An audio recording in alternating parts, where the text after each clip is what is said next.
Hey everybody! In this video, we're going to talk about how to build in Chapter 4, Season 3. In this new season, we have some map changes, we have some changes to the loot pool, and all of these changes affect the most optimal building strategies that you should be using in your fights. Now, before we get too deep into this, if you are just starting Fortnite, if you don't know how to build at all, you should know that the basics are the same as they've always been. You should always start by learning to play from inside a box, using the cones inside your boxes as tools to help you move around safely. You should be working on finding safe peaks, isolating angles long range, looking for safe right-hand peaks in close range, and practicing breaking and replacing walls in close range fights.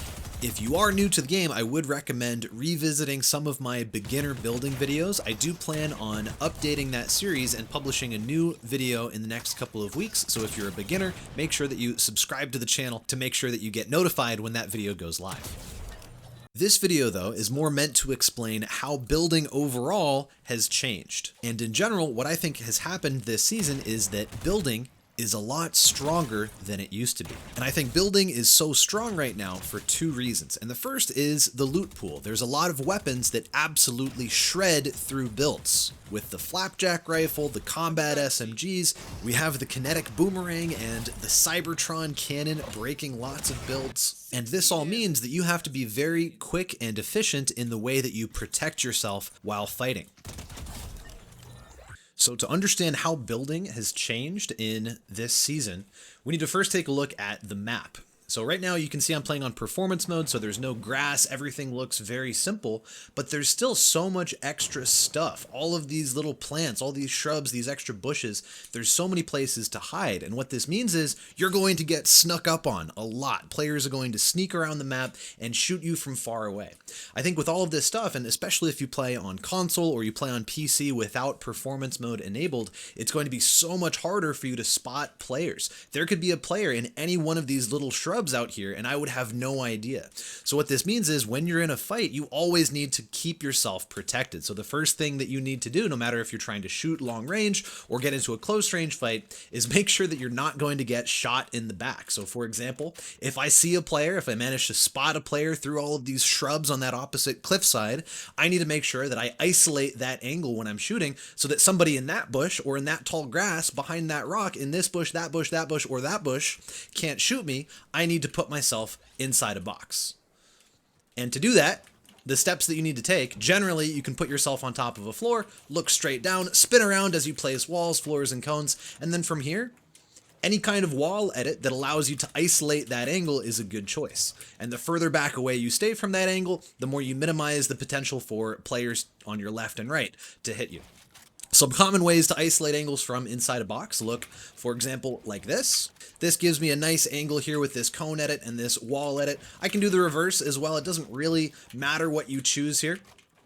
But all I'm going for is this isolated angle where I know that, say that's a player over there, I know that I can shoot that player and nobody else besides that player can shoot me back. So that's what angle isolation is all about. And this season, that's so important because players are going to be hiding in bushes and they're going to try to surprise you. They'll even be hiding in treetops. And moving beyond just how the map looks and how it has changed in terms of visibility and how well you can spot opponents, let's talk about the loot pool for a second. In this season, we don't have any spammable mobility items. So in the past, we had items like the shockwave hammer or the kinetic blade or ODM gear or Spider-Man gloves. All of those items allowed you to basically play from box to box. If I'm playing a competitive endgame, I can build a box, I can open up my roof and use one of those items to rotate and move into the next zone. Now that we don't have that, one of the most important skills that you need to revisit is your tunneling skills. You need to be able to keep yourself protected while moving from point A to point B. And the simplest tunnels to practice, I think, are all of these tunnels that just use floors and walls. I don't need to be placing walls in front of me.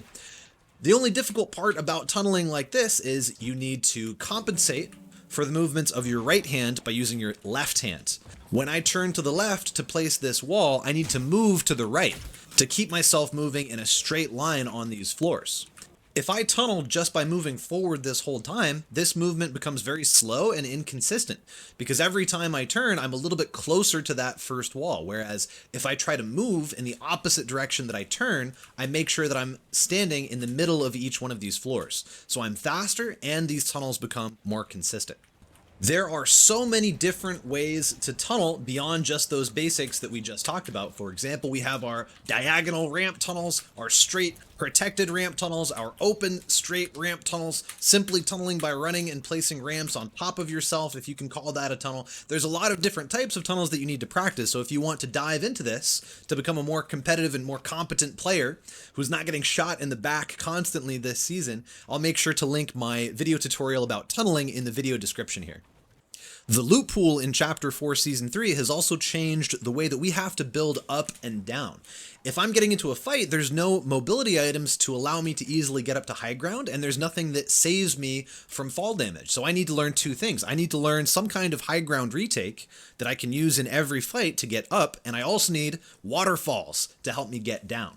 I've made a few videos in the past about climbing to high ground retakes, as well as side jumps, and I really strongly believe that side jumps are still just the best way to retake high ground and climb from a position where you need to protect your head, climb quickly, and keep all of your builds reinforced. So protected side jumps generally look something like this. There's lots of different variations, and I know this might look intimidating to you if you haven't tried side jumps or protected side jumps before, but I promise anyone can do this. Controller players, Nintendo players, mobile players, laptop players on PC.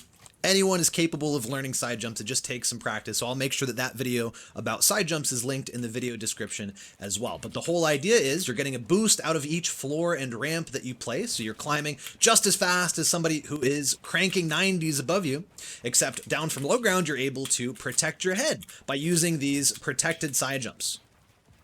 But now once you're up on high ground, again, because we don't have any mobility items, this is how I can get above my opponent. But once I finish a fight, that's where I need to be able to get down. So say you're in a build fight, you hit a nasty clip and you hit a perfect headshot and eliminate your opponent with ease. What happens if a player is about to knock you down? You need to be able to get down to the ground floor very, very quickly. And the way to do that is with waterfalls.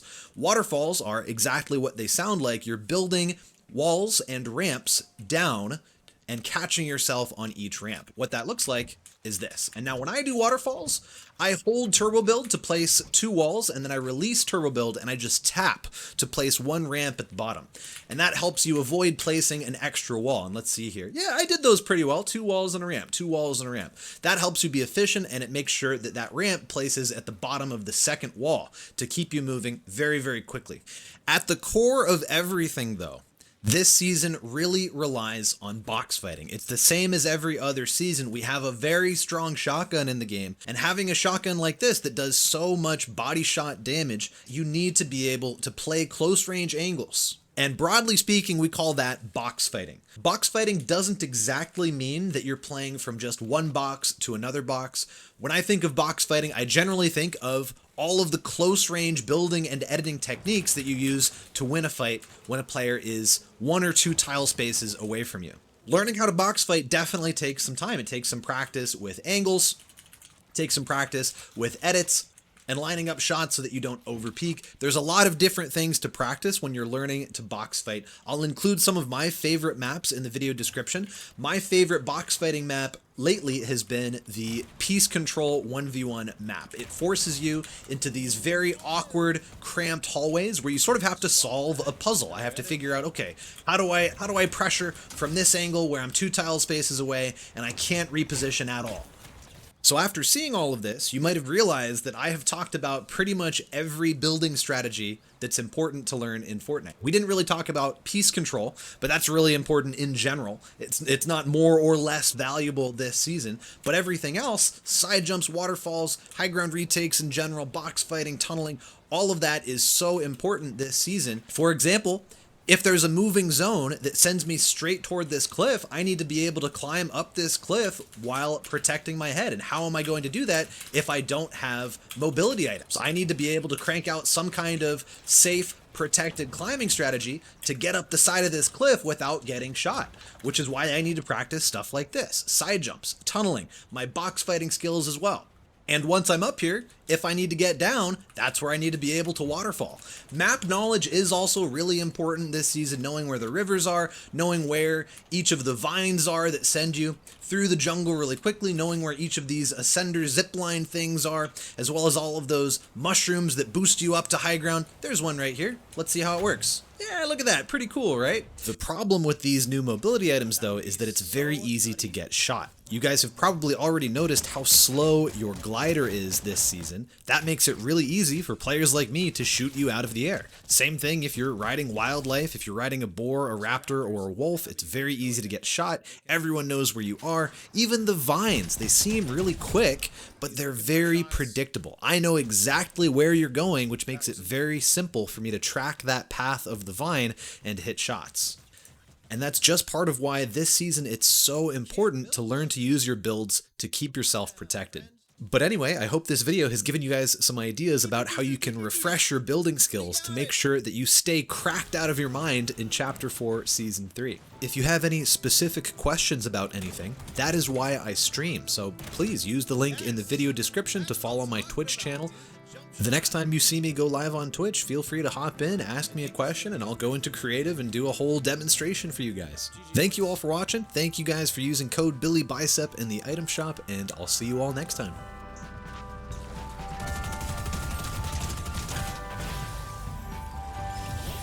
GG, guys!